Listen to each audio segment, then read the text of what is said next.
aborder un sujet qui est plus transversal parce qu'on va parler de gestion de changement. J'ai la chance ce matin d'être accompagné de 3 personnes pour venir parler de ce sujet. Petite formule un petit peu différente des autres rendez-vous. Ce matin, on a 2 gestionnaires par un expert. Les 2 gestionnaires qui sont, je vais commencer avec Mélanie. Mélanie Raymond, qui est directrice principale de développement philanthropique à la Fondation de l'Université de Montréal. Ça, c'est son poste actuel. Laval. Ah, l'Université Laval, mon Dieu, excuse-moi, tu as raison. Tu peux me corriger. C'est peut-être mon côté chauvin, j'imagine. Je vais laisser Mélanie se présenter un petit peu plus longuement tantôt. Puis la raison pourquoi elle est là ce matin, c'est justement pas à cause de son poste actuel. Et j'ai Jean-Philippe Méran, qui est le directeur général de Soccer Laval. Tout ça accompagné d'un expert qui s'appelle Jean Côté, qui est coach organisationnel et fondateur de TAG. Je vais commencer, Mélanie, te laisser te présenter. Je vais vous laisser vous présenter toutes les 3. Puis après ça, je vais expliquer un petit peu, puis on va tomber un petit peu plus dans le détail de vos réalités, puis pourquoi on va parler de gestion de changement avec vous. Donc, vas-y, Mélanie. Merci beaucoup, Stéphane. Merci de m'accueillir ce matin. Très heureuse de passer une partie de la matinée avec vous. Dans mon background, premièrement, j'ai connu Stéphane alors que j'œuvrais dans le réseau des jeunes chambres de commerce au Québec, autant au regroupement des jeunes chambres qu'en jeunes chambres en région à Québec, à Drummondville et Montréal. C'est ça qui m'a plongé dans l'OBNL. C'est vraiment ce monde-là. Et j'ai été à la direction générale du Carnaval de Québec pendant un peu plus de 6 ans, cette édition. Et c'est vraiment dans le thème de ce matin, donc d'embrasser le changement. C'est vraiment sur ces aspects-là que je vais plus vous entretenir ce matin. Ça me fait vraiment plaisir d'être avec vous. Originaire de Drummondville, à Québec présentement, mais j'ai aussi travaillé à Montréal et Ottawa, donc je me promène un petit peu partout. Mais à l'Université Laval désormais depuis seulement que 2 mois. Donc, c'est tout nouveau. Ça me fera plaisir d'échanger avec vous. Merci, Mélanie. Et puis, c'est une illustration vivante de ce qu'on appelle des transferts parallèles. Tu es passé du milieu de la chambre de commerce au milieu du festival. Là, tu es dans le milieu philanthropique. Comme quoi, les compétences sont transversales dans les OBNL. Jean-Philippe, à ton tour. Moi, je ne me suis pas déplacé autant que Mélanie. Lavallois et travaillé pour Soccer Laval là, depuis une quinzaine d'années. Évidemment, pour le sujet d'aujourd'hui, on vient de passer à travers là, une grosse restructuration. Alors, ça va me faire plaisir là, de vous partager là, notre expérience. Excellent. Jean? Oui, bonjour tout le monde. Merci d'être là. Moi, Jean Côté, je suis un ancien gestionnaire qui a décidé en 2012 qu'il était temps de pouvoir travailler dans le monde du travail, de rendre le monde du travail un peu différent. Ce qui fait que je suis allé vers le coaching organisationnel. Ce qui fait que ce que je veux créer dans les équipes, c'est que je veux créer de l'effervescence dans les équipes, puis créer de l'efficience dans les équipes. Comment je les amène à faire ça, comment que je les aide, c'est mon souci quotidien, puis c'est vraiment ce qui me drive tout le temps, de comment aider les gens à aller chercher un environnement où on a autant hâte au lundi matin qu'au vendredi soir. Puis au niveau des OBNL, je suis impliqué déjà là, dans différents conseils d'administration, dont entre autres au niveau de la patrouille canadienne de ski. Donc, ce qui fait que la réalité des OBNL, je la connais aussi en étant des 2 côtés de la médaille, tout simplement. Voilà. Merci, Jean. Écoutez, si on prend un petit bout de contexte là, avant de commencer, vous le vivez, le changement, ça va vite. C'est la seule certitude que tout va changer. C'est sûr, là, si vous êtes résistant au changement, c'est le temps de penser à peut-être faire autre chose, travailler dans un autre secteur, là, parce que les OBNL, c'est du changement. Pourtant, c'est un secteur, de manière générale, où il y a de la résistance, parce que c'est les humains. Donc, vous le vivez, là, les humains sont résistants au changement. Puis l'OBNL étant une organisation collective, c'est un groupe, tout le monde a sa façon de voir, puis tout le monde veut influencer la destinée de l'organisation, puis pas toujours de la même façon. Fait que des fois, il peut y avoir des déchirements et des parties pris, des parties prenantes, puis je pense à la discussion qu'on va avoir avec Mélanie tantôt, qui sont beaucoup plus vastes que ce qu'on aurait pensé quand on va proposer un changement. Bon, c'est sûr que les 2 dernières années, ça nous a testé notre capacité de changement. Certains ont bien passé à travers la pandémie, certains vous êtes encore au stade que vous étiez en 2018, fait qu'on va pouvoir essayer de vous donner des outils. Et il y a des organisations tout simplement qui sont gelées dans le temps, qui sont incapables de progresser ou qui n'ont pas nécessairement la volonté, puis c'est peut-être un but. J'ai invité Mélanie et Jean-Philippe parce qu'ils ont participé à 2 projets assez majeurs dans chacun de leurs secteurs et qui ont eu un paquet d'influences. Je vais les laisser décrire leur projet. Mélanie, ça a été avec le Carnaval de Québec où il y a eu plusieurs décisions qui ont été prises qui ont fait à la fois les médias dans la région de Québec, en plus de tout ce que ça a été comme bouleversement interne. Et Jean-Philippe a vécu la fusion de plusieurs organisations pour constituer 2 organisations. Là, on parle de 6 associations, si ma mémoire est bonne, pour en devenir 2 dans le milieu du soccer dans une région spécifique. Fait que voyez-vous, ça a été des changements relativement majeurs. Et je vais vous laisser chacun un petit 5 à 7 minutes là, pour nous présenter les tenants et les aboutissants de ce qui s'est passé dans vos 2 projets. Puis après ça, on pourra les décortiquer un petit peu plus sur les éléments de gestion de changement. Mélanie, on va commencer avec toi. Avec plaisir. En fait, je vous transporte l'hiver. On va trouver que c'est beau la pluie après avoir parlé d'hiver à cette période de l'année. Donc, je vous transporte en 2016. En fait, moi, j'ai été interpellée à la fin 2015 pour voir si j'avais envie de mettre ma tête sur le bio avec un conseil d'administration extraordinairement grandiose parce que beaucoup de gens d'affaires de Québec, très influents, avaient décidé de participer à la relance du carnaval après des éditions qui avaient été plutôt mitigées en termes de résultats financiers, donc des déficits importants. On ne parle pas de déficits cumulés parce que le carnaval, présentement, c'est 68 ans d'histoire, donc il y a assez d'histoire derrière pour avoir des actifs aussi, mais ça demeure toujours fragile malgré la grosseur du budget. Pour vous situer, c'est un budget aujourd'hui d'autour de 10 millions de dollars. Mais ça varie à travers le temps, évidemment. Ce n'est pas un budget qui a évolué tant que ça, si on parle de petits mots magiques qu'on entend beaucoup ces temps-ci, de l'inflation, entre autres. Mais à travers le temps, il n'a pas évolué tant que ça. Il faut faire autant, sinon mieux, avec moins relativement. Il y avait eu des déficits importants, un peu plus d'1,2 million de dollars sur 3 ans. C'était venu, en fait, notre fonds de prévoyance avait fondu comme neige au soleil, sans faire de mauvais jeu de mots, mais c'était vraiment ça. Et donc, le conseil d'administration a complètement été transformé. Et moi, je suis arrivée dans cette période-là. Donc, quand on est venu m'approcher pour ce projet-là, je fais comme OK, il faut vraiment avoir le goût parce que c'est quand même risqué, là. Il y avait eu des congédiements qui avaient fait les premières pages des journaux à Québec, mais Journal de Québec, somme toute, c'est quand tu as ta face là, généralement pour des mauvaises nouvelles, ce n'est pas nécessairement agréable. Donc, moi, j'avais vu ça passer, évidemment. J'étais encore dans le domaine des jeunes chambres de commerce pour un congrès mondial qui a eu lieu à Québec. Puis là, mon contrat se terminait. Puis là, je me suis dit, bon, c'est peut-être trop gros pour moi, le Carnaval de Québec. Mon plus gros événement que j'avais organisé, c'était 500 personnes au Capitole de Québec avec la Jeune Chambre.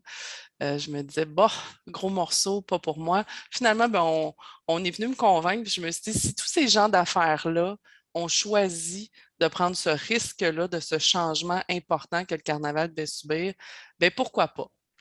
Et donc, je me suis lancée, mais évidemment, les premières étapes, c'est de s'assurer, comme gestionnaire, premièrement, de bien s'entourer, mais s'assurer d'avoir les outils et la marge de manœuvre nécessaire pour opérer les changements. Parce que ça, vous allez tous le vivre dans vos OBNL, qu'ils soient très, très petits, puis j'en ai géré des très petits aussi, à des budgets en bas de 100 000. Donc, ça s'applique dans tous les cas. Si on ne vous fournit pas la marge de manœuvre nécessaire, autant au niveau des conseils d'administration que des membres, bien évidemment, vous ne pouvez pas être la seule personne à porter ce changement-là. Le Carnaval de Québec avait besoin d'un grand coup de barre parce qu'il s'était beaucoup éparpillé à travers le temps. Donc, avec un budget de 10 millions qui peut paraître gros, si on fait 600 activités différentes à l'intérieur du même festival, on met un petit peu, on saupoudre un petit peu partout d'un petit peu de quelque chose et on crée du mini-wow au lieu de créer quelque chose de grandiose. Donc, Siété Entreprise, c'est un grand chantier qui a duré 1 an et demi et qui a commencé par des grandes décisions qui se sont appliquées rapidement C'est-à-dire prendre une décision. Là, je pense qu'il n'y a personne qui ne connaît pas les plaines d'Abraham, là, même si vous vivez pas à Québec. Là, le carnaval a longtemps eu lieu sur les plaines d'Abraham. Et j'ai entendu, je venais d'arriver, je suis arrivée en janvier, et j'entends quelqu'un demander à un serveur au restaurant c'est où le carnaval de Québec alors qu'on est pendant l'événement et qu'on est sur Grande Allée qui est à 10 pas des plaines. Puis là, je me disais, mon Dieu, ça n'a pas de bon sens. On est pendant l'événement puis on ne voit même pas qu'il y a un événement à Québec. Bref, la première grande décision était celle d'amener le carnaval de Québec dans les parcs du centre-ville, donc qu'il soit visible. Ça ne fait pas l'affaire de tout le monde. Mais un gros changement comme ça, on ne le décide pas entre nous. Ce n'est pas moi, mon conseil d'administration, puis mes employés qui ont décidé, bon, ben, on sort ça des plaines. 1 an et demi de chantier pour y arriver, c'est consulter toutes les parties prenantes. Puis quand on dit consulter, ce n'est pas juste informer, c'est vraiment, c'est bilatéral. Puis ça a été super important, puis ça a été des jalons qu'on a décidé de ne pas occulter, puis on a bien fait. Parce que le Carnaval de Québec, Stéphane le disait un petit peu, tout le monde a un peu son opinion quand on est dans des endroits où le spotlight est là, puis c'est un peu comme le Canadien de Montréal, là, tout le monde pense qu'il aurait fait mieux dans l'échange de Souben à la place de Marc Bergevin, mais c'est pas notre. Quand on n'est pas dedans, ce n'est pas notre métier, on a une opinion, mais à Québec, c'est très, très fort l'opinion des gens autour du Carnaval de Québec. Donc, toutes les parties prenantes ont été consultées. Des comités de citoyens, on est allé jusque-là là, dans des quartiers, des comités de citoyens, des focus groups dans la capitale nationale, Chaudière-Appalaches, partenaires publics, partenaires privés au grand complet. Les bénévoles, on en avait 1000. Donc, on a fait des comités de consultation de bénévoles. Ça a été, on a pris notre bâton de pèlerin, on a fait le tour, mais une fois que les changements ont été faits, ça amène les gens à y adhérer plus facilement parce qu'ils y ont contribué. Je pense que c'est la clé la plus grande à petite ou grande échelle dans la gestion de changement, c'est vraiment s'assurer d'impliquer les gens à chacune des étapes. Puis nous, ça a bien fonctionné. Il y a des choses, puis on va en parler tantôt, mais de critiques, on ne fera jamais l'unanimité, jamais. On n'a qu'à penser à un party de Noël en famille, là. C'est jamais parfait pour tout le monde. Donc, imaginons un événement de 10 000, 100 000 ou 500 000 visiteurs. Peu importe la taille, on ne fait pas l'unanimité. Il faut cesser d'accorder de l'importance aussi à un petit nombre qui parle très fort. Ça, c'est ce qu'on a appris très rapidement dans nos étapes de changement. Mais le changement, on le fait. Nous, on avait besoin de couper. Je vais faire l'image avec un arbre, là, mais on avait un arbre qui avait des branches mortes. Et quand on le sait, pour qu'un arbre reprenne vie, il faut couper les branches mortes pour permettre aux autres d'être en santé puis de croître. Mais nous, les branches mortes, bien, il y avait plusieurs gens suspendus après qui se disaient non, non, non, coupez-la pas parce que nous, ça nous tient à cœur, parce qu'en 1968, mon grand-père, on a entendu beaucoup d'histoires comme ça. Tout le monde a son histoire avec le Carnaval de Québec, mais il a fallu vraiment y aller lentement, convaincre, puis aussi démontrer que si on veut continuer que Québec amène des gens au niveau touristique chez nous, puis que les gens dépensent de l'argent, puis fassent vivre les commerces, les hôteliers, en fait, toute l'industrie touristique, il faut y aller de grands coups. Et branche par branche, on a élagué, puis on est arrivé 1 an et demi plus tard avec un produit complètement différent, avec des cibles plus précises. En gros, c'est le contexte de notre changement. Merci. Je pourrais vous en parler pendant 2-3 heures. Là. J'imagine que on vous êtes va tomber dans là. le plus concret tantôt, là, parce que je veux que tu illustres certains des aspects. Écoute, Jean-Philippe, à ton tour. Oui, ben, juste pour vous mettre en contexte, Circuit Laval, c'est l'entité régionale qui maintenant supervise 2 clubs. On parle de chiffres pré-pandémie d'environ 12 000 membres, incluant entraîneurs, arbitres et joueurs. Donc, c'est sûr que nous, on a eu un élément déclencheur dans notre projet qui a été en fait en 2018, un programme de reconnaissance de Soccer Canada, qui est évidemment une entité nationale qui ont lancé ce projet-là, qui voulait classifier les clubs de soccer au Québec. Évidemment, nous à Laval, avec 6 entités, évidemment 6 cultures différentes, 6 entités qui ont des ressources différentes et évidemment des visions différentes. On a quand même saisi l'opportunité de vouloir faire cette réorganisation-là, la fusion de 3 clubs, de 6 clubs en créant 2 nouvelles entités pour non seulement être capable de permettre d'offrir le même service à l'ensemble des membres, et puis évidemment de concilier certaines parties organisationnelles. Donc, ça a été quand même un défi, mais le fait qu'il y ait eu ce programme de reconnaissance qui a quand même démarré avec les anciennes entités, mais on a trouvé l'opportunité de démontrer que le fait d'avoir des ressources communes avec la fusion des clubs, c'était quelque chose qui va nous permettre d'aller plus loin dans le futur. Et bon, je vous dirais que la pandémie a été peut-être une bonne chose, dans un sens que, bon, on a eu du temps, un petit peu plus de temps pour se structurer avec les conseils d'administration, évidemment, là, partir l'idée, mettre tout le monde en arrière du projet, ça a été quand même un défi, mais à partir du moment que tout le monde avait adopté le projet puis d'aller vendre ça auprès de leurs propres membres, évidemment, c'est ce conseil d'administration, là, on peut voir qu'il peut y avoir différentes embûches là, pour en arriver là, à la fin, mais là, on est dans la première été où est-ce qu'on a 2 clubs qui roulent, qui sont à pleine capacité et avec les opérations avec la structure qu'on voulait, la finalité qu'on voulait obtenir.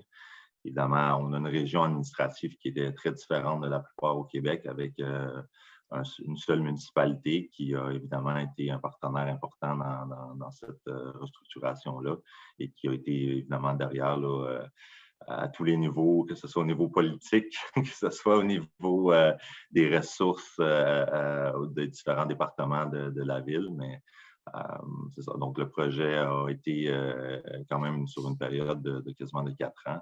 Et là, ben, on est parti pour plusieurs autres belles années futures. Alors, c'est ça notre Quand projet.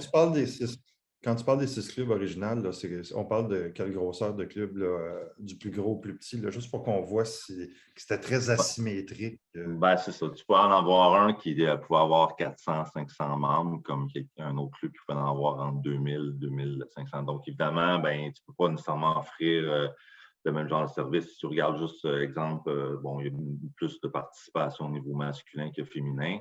Ben là, il y a certains clubs, petits clubs, ben, il y avait la misère à offrir quelque chose au niveau féminin. Donc là, il y avait des regroupements qu'ils devaient faire. Ce n'était pas l'idéal pour le développement des joueurs. Donc, en rassemblant l'ensemble des clubs ensemble, ben, ça permettait d'offrir là, un niveau de jeu ou un niveau de compétition qui pouvait être propre à chacun parce qu'on était capable d'avoir des équipes dans chacune des niveaux de compétition. Donc, oui. Merci, Jean-Philippe.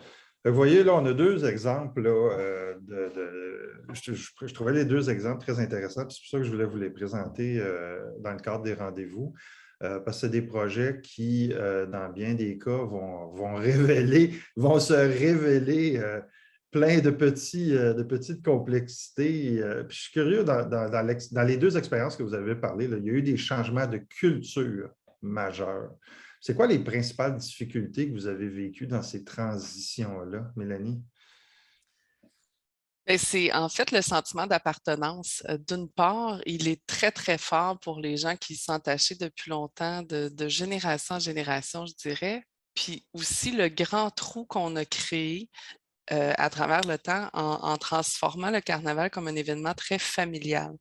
Donc, il y a environ 25 ans, le carnaval, puis comme beaucoup d'autres événements, là, au moment où la consommation abusive d'alcool faisait en sorte qu'il y avait des événements qui étaient à la fois familiaux et festifs. Il est arrivé toutes sortes de choses dramatiques dans des événements qui ont fait en sorte qu'il y a beaucoup d'événements qui ont basculé d'un côté plus familial. Ce que le carnaval a fait, et avec grand succès, mais ça crée un trou important parce que ceux qui sont allés avec leurs grands-parents ou leurs parents quand ils étaient enfants, vers 10, 12 ans, 16 d'y aller, ils n'y retournent pas tant qu'ils n'ont pas eux-mêmes des enfants. Donc, certains n'y retourneront jamais et d'autres y retourneront 25 ans plus tard ou 20 ans plus tard. Ce trou-là, c'est une perte de sentiment d'appartenance très, très importante. Donc, dans la culture, il fallait ramener le carnaval comme étant pour Québec, par les gens de Québec et non pas juste un événement touristique. Donc, dans ce changement de culture-là, il a fallu aller rechercher toute cette tranche d'âge-là qui était devenue un peu indifférente à cet événement-là et qui ne les touchait plus. Donc, dans la transformation, oui, il y a la culture, mais il y a le produit. Ça va un peu ensemble. Dans notre cas, on a créé des produits pour différentes cibles. La famille est toujours au cœur, mais il y a des produits, soirée pop, une soirée pop avec Fouki 2 ans sous une tempête de neige en plein cœur du Palais de Bonhomme. Autant pour les artistes qui sont là que pour les participants, c'est un changement majeur. Ce n'est pas des images qu'on avait vues au Carnaval de Québec depuis Belle Lurette, de voir arriver des groupes de jeunes universitaires un peu sur l'esprit festif avancé, mais sans parents. C'était une grosse victoire en soi, mais ça s'est fait là, un pas à la fois. Et il faut avoir des beaux groupes d'ambassadeurs aussi. Justement, on a travaillé avec l'Université Laval à ce moment-là, puis différents groupes à Québec pour avoir des gens qui allaient porter notre message et qui allaient aussi ramener le carnaval comme étant quelque chose d'important pour la ville, mais qui appartient aux gens d'ici. Parce qu'au départ, le monde voit ça comme un événement pour les touristes. Comme, je vais faire le parallèle avec le Grand Prix de Montréal. C'est peut-être un mauvais parallèle, mais il est quand même là. La majeure partie des participants au Grand Prix ou de... Oui, c'est ça. Et c'est majoritairement pas des Montréalais. Oui, les restaurants, les hôtels et tout ça de Montréal en profitent, mais le sentiment d'appartenance est un peu mitigé parce que ça se passe chez nous, dans notre cour, mais on n'y va pas. Contrairement à d'autres événements qui le font très bien. Je pense à un Igloo Fest à Montréal, je pense à un festival d'été à Québec. C'est sûr, c'est la musique, c'est quand même plus accessible et normal. C'est une occasion aussi de voir des groupes on ne se déplacera pas nécessairement à Boston ou à Toronto si on l'a dans notre cours, mais il reste qu'il fallait ramener cet événement-là dans le cœur des gens de Québec. Donc, pour ça, ce n'est pas compliqué, il faut les intégrer dans nos parties prenantes.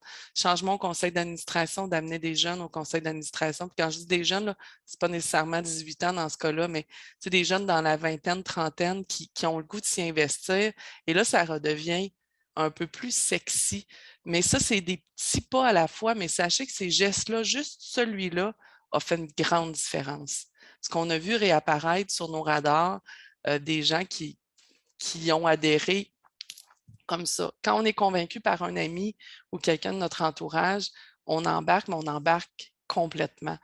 Donc, on ne va pas là que pour tester. Donc, au niveau du conseil d'administration, des bénévoles, donc il y a eu un renouvellement important pour avoir une représentativité de toutes les tranches de notre population, puis que les gens de Québec retrouvent ce sentiment d'appartenance-là.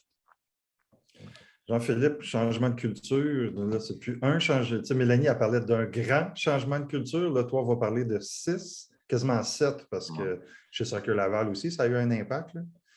Oui, mais reste que le changement allait tous dans la même direction. Je pense que, contrairement au passé, la priorité était au niveau des joueurs. Nos actions devaient être prises pour focusser sur un meilleur environnement pour les membres.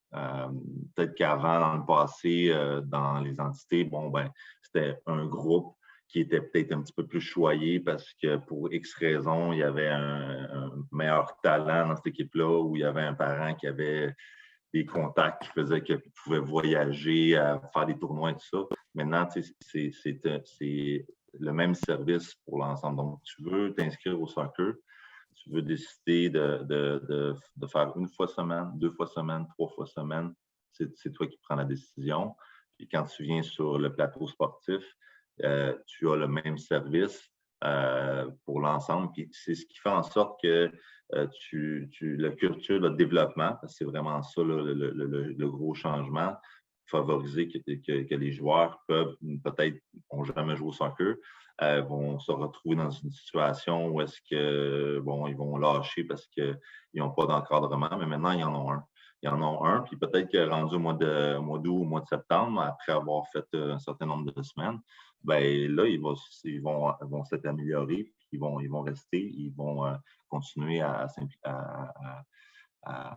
pratiquer le soccer. Donc, c'est vraiment axé sur, focusé sur le développement des joueurs.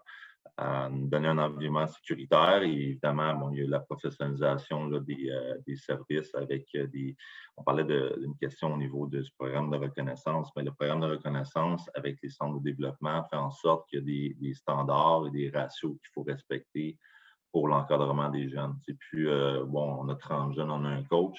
Et maintenant, ben, c'est pour certaines catégories, selon les catégories, bon, il faut qu'il y ait un certain ratio d'éducateurs en fonction du nombre de jeunes. Et aussi, il faut qu'il y ait une certaine formation qui doit avoir suivi pour être sur le terrain. Donc, ça amène toute une amélioration continue, là, puis un service qui est une plus-value que ce qu'on faisait dans le temps. Donc, ça a amélioré beaucoup la situation. Donc, ça fait en sorte que les clubs maintenant ont des responsabilités, non seulement parce qu'ils veulent avoir un certain statut au niveau du club, que ce soit, il y a 4 niveaux. Là. Il y a un niveau que tu peux être un nombre de qualité qui, moi, je veux juste, je fais souvent peut-être comparer à peut-être des municipalités qui sont un petit peu plus éloignées, qui ont peut-être 100 inscriptions, 200 inscriptions, peut-être qu'ils n'ont pas l'ambition d'avoir une reconnaissance nationale.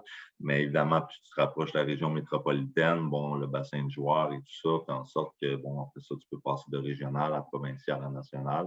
Et à chaque fois que tu passes de stade, tu as un accès à la compétition et ainsi de suite. Et évidemment, il faut que tu sois conforme à la bonne gouvernance, à la saine gestion financière. Donc, il y a beaucoup de documentation qui doit être produite, des plans stratégiques et tout ça. Donc, ça a amené beaucoup plus de sérieux là, à la démarche. Et donc, c'est ça. C'est peut-être un côté qui était peut-être mis un peu plus de côté parce qu'avant, c'était géré beaucoup par des bénévoles qui avaient du travail le jour, qui arrivaient le soir et ça. Évidemment, là, avec le changement de structure, amène qu'il y a un petit peu plus de personnel dans les clubs qui fait avancer Philippe, travail. C'est un changement de culture majeur. Quand tu passes d'une structure où tu as beaucoup de bénévoles impliqués, je sais que Mélanie, tu l'as vécu dans les chambres aussi, puis là, tu arrives dans l'installation de plus des employés. Puis je sais qu'il y en a plusieurs dans la salle aujourd'hui qui aident dans cette situation-là où c'est toujours, tu as encore des conseils d'administration qui sont très micro-gestion. Parce qu'ils ont de la misère à lâcher le morceau et à faire confiance à des employés à temps plein. Jean, je suis curieux de t'entendre. Là, quand on parle de culture, là, tu places ça où, toi, dans le changement, dans la gestion du changement? Là? Quand on parle de culture, où est-ce que je place ça? Je dirais là, que dans tout ce que j'ai entendu depuis tout à l'heure, puis le point rassembleur que je vois dans ça, c'est moi ce que j'appelle souvent la culture du sens ou la culture du pourquoi.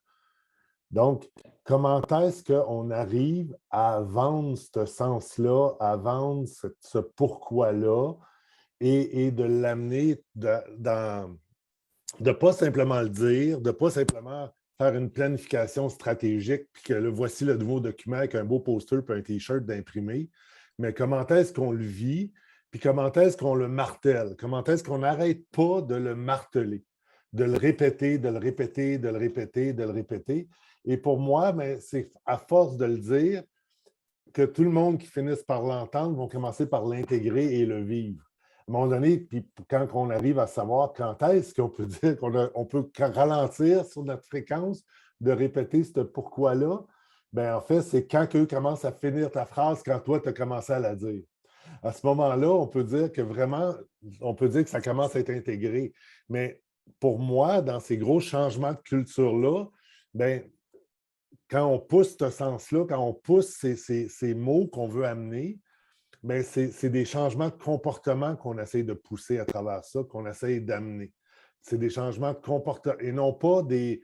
Et ce n'est pas des faits, mais vraiment des comportements et des changements de comportement dans le changement de culture. Ce n'est pas parce qu'on vient de le dire que c'est fait. Donc, je répète qu'il faut se répéter. Et à travers tout ça, c'est comment est-ce qu'on crée de l'espace. Comment est-ce qu'on crée de l'espace dans le conseil d'administration? Comment on crée de l'espace avec les employés ou avec les bénévoles pour pouvoir laisser aux gens le soin de s'exprimer, d'avoir de l'écoute, de pouvoir parler, de pouvoir trouver des solutions, de pouvoir avoir du moment pour avoir de l'amélioration continue. Fait que grosso modo, c'est un peu ça que je voulais amener dans ce qui a été dit, que si on martèle la culture du sens, la culture du pourquoi, et qu'à travers ça, on laisse de l'espace aux gens pour pouvoir s'exprimer, pour pouvoir réfléchir, pour pouvoir faire de l'amélioration continue, puis qu'on la nomme et qu'on l'accepte et que ce n'est pas un fardeau sur les épaules. Le CA nous a demandé de faire de l'amélioration continue. Non, non, on le porte, mais c'est de cette manière-là que la culture va aller dans le sens qu'on souhaite que ça aille, surtout quand il y a un gros changement à amener, parce que gros changement égale presque toujours changement de culture de quelque chose. Ah, puis je vais te rajouter un petit quelque chose, quelque chose de très pratique pour ceux qui écoutent, là. Je vous invite, dans la façon de ce que Jean vient de transmettre, là, commencez tous vos ordres du jour, que ce soit les ordres du jour de vos conseils d'administration ou l'ordre du jour de vos rencontres d'équipe avec votre énoncé de mission. OK? Puis ce que j'ai trouvé intéressant avec cette stratégie-là, c'est qu'à partir du moment où on commence avec l'énoncé de mission, toutes les discussions qui sont par la suite se rapportent vraiment à vouloir mettre de l'avant cet énoncé de mission-là. Fait que si on est dans si on finit, mettons qu'on vient de finir une planification stratégique, puis la mission, la vision, les valeurs ont eu des modifications, ben, c'est justement une bonne façon de les communiquer, principalement avec les équipes. Donc, le CA, puis avec les équipes d'employés et de bénévoles aussi, là, à partir du moment où on a des rencontres. Je suis justement curieux. Si je vais plus loin pour ajouter, si tu permets. Ouais, ça permet juste de marquer d'une pierre blanche, de dire que voici la mission et si pendant toute la rencontre, ça nous donne le droit de revenir à ça et de le dire. Si on ne le nomme pas, ça reste dans le flou. Excuse, je devais réagir. Ça donne un focus aussi sur comment on va amener les discussions au lieu de s'éparpiller ou des fois au lieu de tirer la couverte de son côté. Je suis curieux de vous entendre, Mélanie et Jean-Philippe, sur la partie, c'est un peu une commande aussi. Là. La plupart du temps, là, ça vient, tu le disais tantôt, Mélanie, toi, c'est venu de réalisation au CA. Après ça, il faut que ça percole dans les équipes. Comment vous avez vécu ça avec vos équipes, puis les équipes, Jean-Philippe, toi, les équipes des 6 clubs aussi, là, la partie des employés, est-ce que vous avez des éléments particuliers à amener là-dessus, là? Mélanie? Bien, assurément, en fait, nous, les équipes, on fait partie de la démarche jour 1. Donc, ce n'est pas quelque chose qu'on leur a transmis en termes de résultats, mais on participe à la démarche au complet. Ce qui fait en sorte, par ailleurs, qu'il y a des employés qui ont quitté le bateau en cours de route. Parce que des employés qui étaient là depuis longtemps dans un bateau qui s'en allait vers l'ouest et que là, on amène le bateau à s'en aller vers l'est, c'est pas tout le monde qui a envie d'aller vers l'est. Mais ça, c'est correct parce que puis le but, c'est pas de pousser des gens en bas du bateau. Au contraire, tous ceux qu'on a pu récupérer et embarquer avec nous dans cette nouvelle direction-là, il y a des gens qui sont encore là par ailleurs puis qui sont très heureux. Mais quelqu'un qui n'y adhère pas, il faut aussi accepter de lâcher prise. Puis il faut laisser aller les éléments qui veulent aller vers l'ouest. Puis c'est correct, il faut accepter ça. Puis souvent, c'est des belles opportunités de changer notre modèle. Nous, il y a eu énormément de changements dans notre modèle organigramme, là, même si on ne l'utilise pas quotidiennement, mais il reste que ça existe, notre structure. On s'est donné beaucoup d'agilité à travers ce changement-là. Donc, il y avait beaucoup, beaucoup, beaucoup de postes permanents qu'on a transformés pour faire d'autres fonctions. Tu sais, le carnaval est né en 1955. Il n'y en avait pas de webmess. Les communications, c'était à peu près rien. Tu sais, je veux dire, il faut que ça évolue au fil du temps. Il faut être de notre temps aussi. Et ça nous a permis de transformer des métiers, transformer des postes qu'on avait, mais aussi aller beaucoup vers des pigistes pour avoir des gens qui sont experts. Ça aide dans le discours. Tu sais, quand on dit est-ce que ça percole dans les équipes, parce que plus on a de gens qui viennent d'ailleurs, plus ils nous font rendre compte à l'intérieur même de l'organisation qu'on est chanceux d'avoir les bases solides qu'on a, puis qui viennent nous conforter dans ce qu'on a, c'est un bon produit, puis voici moi ce que je peux amener pour y ajouter.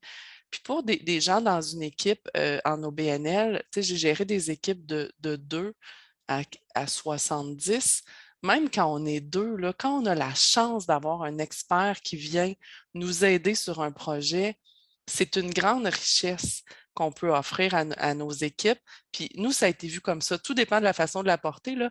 Mais donc, ce changement-là est embrassé dès le départ parce qu'ils en ont fait partie et ils se sont sentis chanceux de de pouvoir participer à cette nouvelle empreinte-là, mais surtout de profiter des conseils d'experts.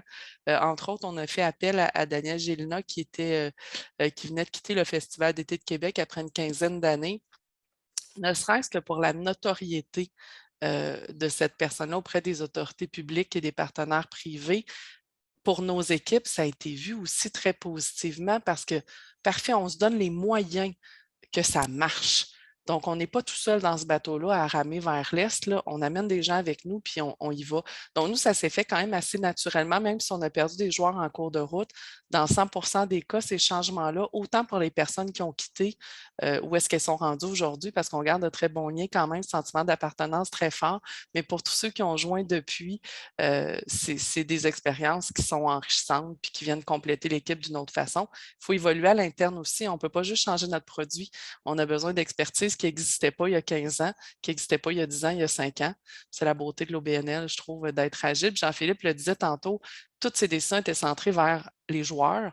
Mais tu sais, c'est la même chose pour nous, c'est l'expérience du festivalier qui est le plus important. Le reste, ça ne vaut rien. C'est super d'avoir des commanditaires, mais si personne a vie d'expérience en venant chez vous, des commanditaires, ils ne trouvent pas leur compte non plus. Donc, cette roue-là est capitale. Jean-Philippe?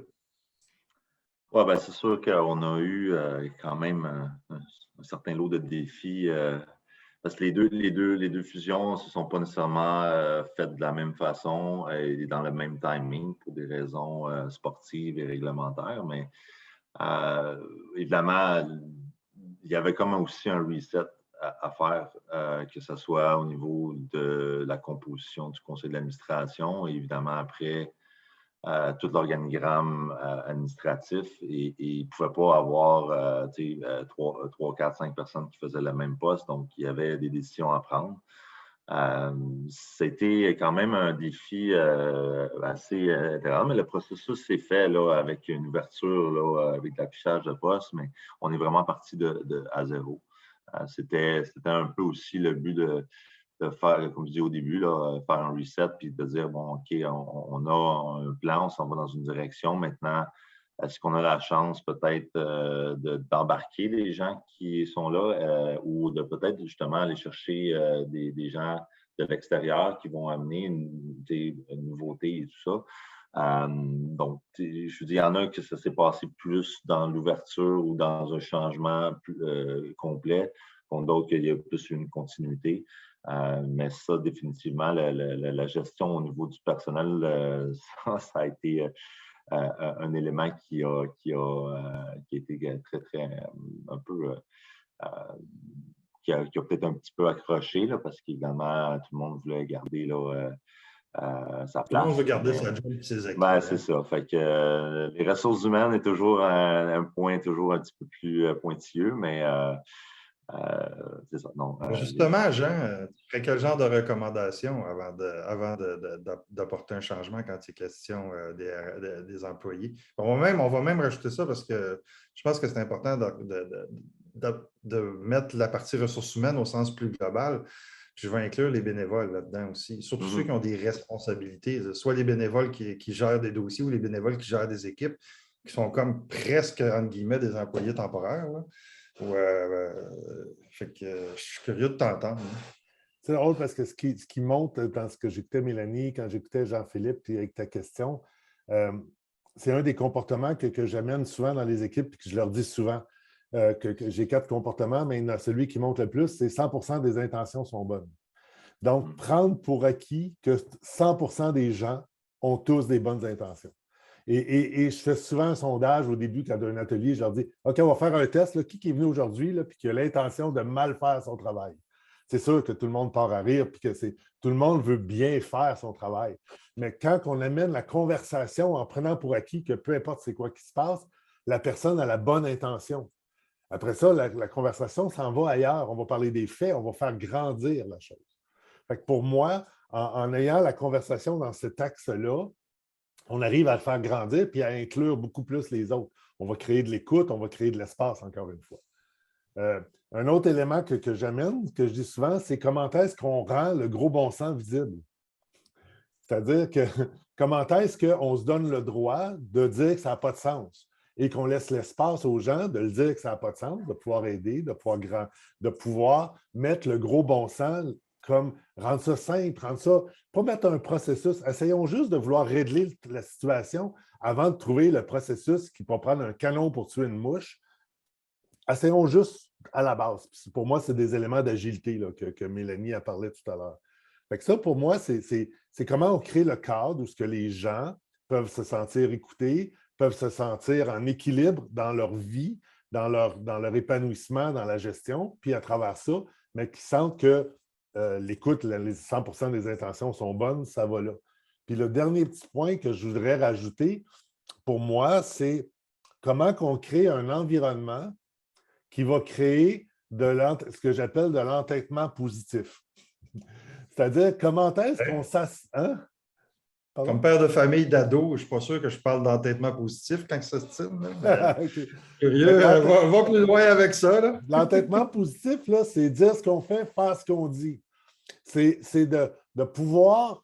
On s'est dit qu'on se parlerait de ça dans 3 mois ou dans 1 mois. Bien, on s'entête à le faire. Sinon, souvent, c'est comme à quoi ça sert, par exemple, de faire un post-mortem sur quelque chose s'il n'y a aucun plan d'action, puis il n'y a rien qui est fait avec le plan d'action? Perds pas ton temps à faire un post-mortem si tu n'es pas entêté positivement à mettre de l'action dans ça. Fait que tout ça, ça crée l'effervescence dans l'équipe, ça crée l'énergie qui fait que les gens ont le goût de se donner, ont le goût d'aller un pas plus loin, de se mobiliser. Quand que tout ça est mis ensemble, ou est-ce que mes intentions, bien, on m'écoute, quand que ça a du sens, on est capable de rendre ça simple, puis quand on fait ce qu'on dit, puis on dit ce qu'on fait. C'est un peu ça que je voulais résumer. Merci, Jean. On a parlé des employés, on a parlé un peu des CA, mais il y a des bénéficiaires, il y a des gens qui reçoivent ces services-là. Tu sais, dans ton cas, Jean-Philippe, on a quand même 12 000 membres qui recevaient des prestations pour leurs joueurs, pour leurs enfants, ainsi de suite, là. J'aimerais ça que tu me parles un petit peu là, de la communication envers les bénéficiaires, parce que très souvent, on a un focus très, très proche des équipes puis des gens impliqués, mais on oublie, sans oublier ou on néglige un petit peu l'impact de la communication sur l'ensemble de la clientèle. Oui, bien, écoute, il y a eu une étape importante là, dans la dissolution des organismes. Donc, évidemment, à ce moment-là, des assemblées qui ont dû entériner là, le transfert vers la nouvelle entité. Les gens qui avaient certains acquis dans leur club, on l'ont peut-être perdu dans le nouveau. Donc, ça, le changement a amené peut-être à des changements d'entraîneurs, changements d'équipe, de joueurs et tout ça qui étaient habitués de jouer ensemble. Il y a eu une transition qui a été faite dans l'année passée, mais là, je dirais que la vente de ça, je te dirais que oui, il y a l'ancienne clientèle qui était habituée à certaines choses, mais là, ce qu'on va faire, c'est qu'on va aller chercher des nouveaux adeptes qui vont embarquer dans cette structure-là. Donc, ça va prendre un certain temps que tout le monde embarque dans ce bateau-là et déjà au jeune âge. Donc, c'est comme l'ancienne structure, la nouvelle structure qu'on est en train de gérer présentement. Donc, mais la vente s'est faite quand même assez facilement dans le sens qu'il y avait toutes les bonnes raisons puis toutes les bonnes raisons pour que les gens puissent trouver sa place là, au niveau des 2 entités. Mélanie, toi, tu as quand même fallu transiger avec la ville de Québec au complet et même plus, là. Tu en as parlé un petit peu tantôt, ça a sorti des médias, ça n'a pas toujours été traité de la façon la plus juste, disons-le non plus, là. Parle-nous donc un petit peu de ça au niveau de la communication extérieure de ce changement-là. Mais pour vous donner une idée, quand moi je suis arrivée au Carnaval en 2016, on était couvert par les journalistes de la colline parlementaire. Tu sais, on est quand même un festival, un événement. On n'était pas dans le bobli, mais pas du tout, là. Les entrevues portaient sur les finances, sur les surplus, les déficits, bref, on cherchait le trouble. Ça a duré 1 an, puis on a, avec les médias aussi, on s'en est fait, tu sais, on n'a jamais d'amis dans les médias. Au pire, ils sont corrects avec nous. Non, mais tu sais, c'est la vérité. Parce qu'on peut penser qu'on se rapproche d'un média puis on dit ça va être une bonne chose, mais au final, c'est soit qu'on sort correct ou qu'on sort mal. On ne peut jamais sortir mieux que ce qu'on espérait. Mais ce qui est important, c'est nous, on les a mis dans la loupe de notre chantier dès le départ en leur communiquant les étapes. Donc, ils nous attendaient à chaque étape et ils étaient avec nous pour partager où on en était. Et en 1 an et demi, là, il y a eu un changement important. On est redevenu, on est couvert maintenant évidemment par le culturel, comme ça doit l'être pour tous les événements. Très rare qu'il y ait des journalistes de la colline qui se pointent, sauf cette année évidemment, en même temps que les super manifestations de camionneurs à Québec. Donc, on a eu cette opportunité-là. Il faut le voir comme ça aussi, hein, parce que quand on se positionne bien, ben, ça finit par toujours bien passer. La population de Québec est très, très, très à l'affût et très volubile face à ses intentions, ses intérêts. Mais nous, on les a amenés dans le coup rapidement. Puis il y a des choses qui ne fonctionnent pas. Puis, on a eu ces discussions-là en préparation à cette rencontre-là. Comment ne pas prendre les choses personnelles ou il y a des attaques qui se font assurément. Puis jamais, il y a des personnes qui ne sont pas contentes et qui vont le dire. Mais le carnaval, ça ne m'appartient pas non plus. C'est un OBNL oublié. On a tous cette chance-là. Un OBNL, c'est quelque chose de collectif. Ça appartient à personne, ça appartient à tout le monde. C'est les membres qui sont rois et maîtres de tout ça. Et nous, dans notre cas, les festivaliers ne sont pas membres, mais ce sont eux qui bénéficient au final. Mais beaucoup plus largement, vous avez une empreinte dans vos communautés. Nous, c'est avec les hôtels, les restaurants, les commerces. Jean-Philippe, il y a quand même toute une industrie autour de ce que vous faites aussi. N'oubliez pas que ce que vous faites n'a pas juste une empreinte auprès de vos membres puis vos bénéficiaires, mais bien plus largement. Ça, quand les gens le comprennent, ben, on revient au départ, communication, communication, communication, puis c'est d'avoir le discours ouvert, puis la communication, il ne faut pas oublier que ce n'est pas unilatéral. Contrairement un peu à ce qu'on fait ce matin, là, j'aurais aimé qu'on puisse être en personne puis échanger avec vous aussi, puis s'il y en a qui veulent le faire tout à l'heure, gênez-vous pas, mais la communication, c'est aussi on a 2 oreilles et une bouche, on le dit souvent, mais on répète, Jean, c'est important de répéter, c'est important qu'on écoute aussi, puis qu'on soit à l'affût de ce qu'on nous demande, puis ce qu'on espère, puis qu'on pose des gestes concrets et ne sous-estimez pas la force d'un petit geste. Parce que, des fois, on se dit, tel groupe de personnes aimerait, je ne sais pas moi, qu'on ouvre le parc à 7h30 au lieu de 8h pour des matchs, puis on ne peut pas parce que si, ça. Est-ce qu'on peut vraiment pas ou est-ce que c'est juste comme une petite chose plus compliquée, mais qui rendrait tellement de gens heureux. Donc, des fois, juste d'ouvrir nos œillères, ça nous permet ça. Puis nous, dans notre cas, il y a eu énormément de montées aux barricades. Puis au final, 6-7 ans plus tard, qu'est-ce qui en reste? Bien, les gens ont adhéré, puis nos bénévoles sont toujours là, puis nos festivaliers sont là, puis on a des petites craques de temps en temps. On se promène sur le terrain, puis oui, mais le défilé à Charlebourg, ben non, il n'y en a plus de défilé à Charlebourg, puis c'est comme ça. C'est la vie, mais la pandémie, pour nous, a été aussi une belle opportunité. Jean-Philippe a dit ça comme un petit peu gêné tantôt. La pandémie a eu du bon, mais nous, ça a été une belle opportunité de ramener les gens de Québec.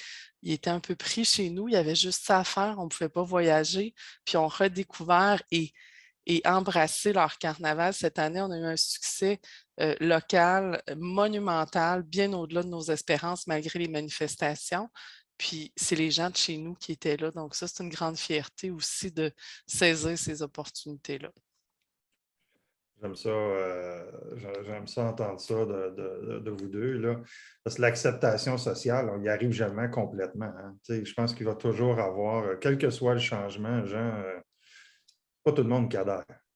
Puis il y a le livre que M. Léger a sorti il y a quelques années qui parlait, ou même Jacques Bouchard qui parlait que le Québécois moyen cherche toujours le consensus. Là. Quand il est question de changement, c'est impossible. As-tu 2-3 petits trucs là, pour nous aider à passer à travers ces résistances-là? Jean? Ouais, excuse-moi, je m'adresse à toi. Ouais. C'est sûr que le consensus, c'est long en passant. Puis le consensus, là, à part un jury à la cour, là, c'est comme où il doit être absolument là. À part ça, c'est compliqué.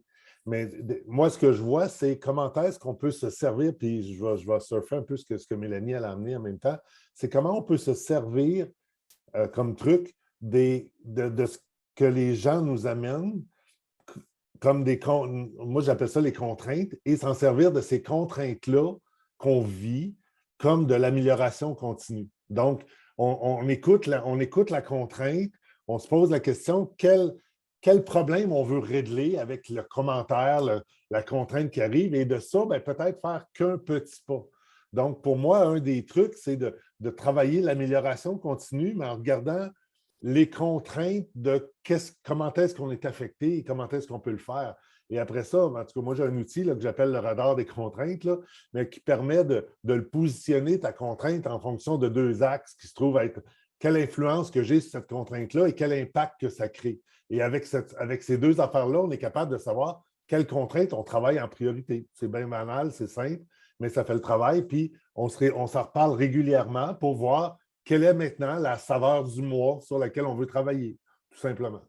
Ouais, ça nous amène à tomber des fois dans du plus spécifique, puis plus les détails autour des grands changements aussi. Oui. Écoutez, on est en fin d'activité. Jean-Philippe et Mélanie, je suis curieux d'entendre, c'est quoi la principale leçon que vous avez retenue puis que vous aimeriez transmettre suite à ce que vous avez vécu? Jean-Philippe, je vais commencer avec toi. Écoute, la patience. La patience! Oh, wow! J'aime ça, la patience. Oui, non, mais c'est sûr que, comme on parlait tantôt, là, marteler le message constamment sur les objectifs qu'on voulait atteindre, ça, c'est sûr qu'il faut toujours continuer à grouper les gens dans la même direction.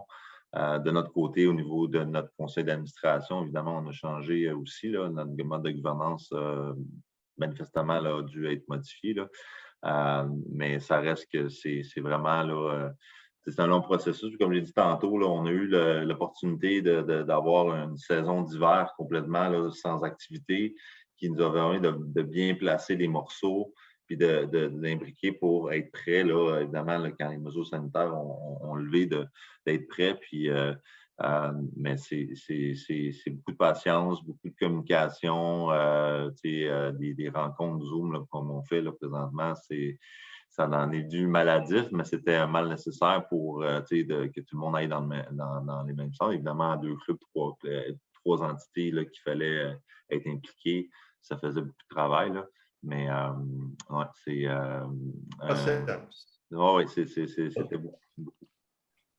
Mélanie. Bien, évidemment, la patience, je pense que tout changement ne peut pas être accompagné d'impatience si on veut que ça fonctionne. Donc, Jean-Philippe, j'ai aussi ce mantra-là, mais ma plus grande leçon, je pense, ce que je tire de plus grand apprentissage de ce processus-là, c'est vraiment d'accepter de se laisser dérouter. Parce que le changement, même si on implique toutes les parties prenantes, même si on a toute la bonne volonté de bien faire les choses, on se rappelle avec toutes des gens qui ont des bonnes intentions, comme le disait Jean, mais au départ, là, on part quand même avec une idée en tête, un plan. On s'en va là. Mais en cours de route, là, il se peut que des parties prenantes nous amènent à complètement changer notre fusil d'épaule. Il faut être capable de l'accepter parce que ça se peut que ce soit ça, la meilleure direction à prendre. Donc, il faut arriver dans ce processus-là, qu'il soit petit ou grand. Puis ça ne s'applique pas juste à un grand chantier sur 1 an et demi. Là. Ça s'applique dans des petites choses. On arrive dans un comité de direction, même un comité de parents. Je ne connais pas les OBNL de chacun, chacune, mais même si c'est à petite échelle, on arrive dans un groupe avec une idée en tête et là, on veut faire participer les gens pour y arriver. Puis finalement, ce n'est pas ça l'idée. On pourrait aller là, puis ce serait mieux, mais d'accepter ça, d'avoir la résilience nécessaire et aussi l'humilité nécessaire pour dire, je ne suis peut-être pas, ce que j'avais en tête, c'est peut-être pas le bon plan. Puis ça, c'est des belles leçons d'humilité, mais aussi, ça nous amène plus loin. Puis l'adhésion d'un groupe n'en sera que quintuplée après parce que les gens voient aussi que comme gestionnaire, on est capable d'accepter qu'une autre idée est meilleure que la nôtre, d'y adhérer puis de la faire atterrir. Puis la théorie des petits pas, ça marche aussi beaucoup pour ça.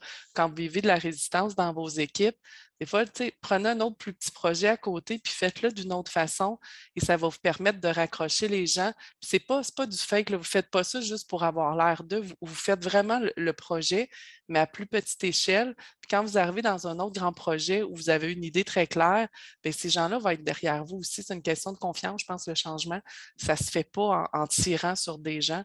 Ça se fait vraiment main dans la main. Fait que moi, c'est des belles leçons et la pandémie a été, je suis certaine que ça a été le cas pour plusieurs, là, mais même si c'est une grande épreuve, pour moi, c'est les 2 plus belles années de ma vie professionnelle. Puis je suis sûre que je dirais la même chose dans 20 ans, même si j'entends bien réaliser d'autres défis d'ici là, mais il reste que ça a été des expériences extraordinaires, puis des réalisations d'équipe et de solidarité aussi phénoménales. Voilà. Écoutez, merci à vous trois. Très intéressant de pouvoir parler de gestion de changement. Puisque vous avez visionné notre vidéo jusqu'à la toute fin, nous vous invitons à visiter notre compte YouTube pour du nouveau contenu à tous les mois. Nous créons des capsules avec des personnes inspirantes pour rapprocher, inspirer et informer les gestionnaires d'OBNL de tous les milieux.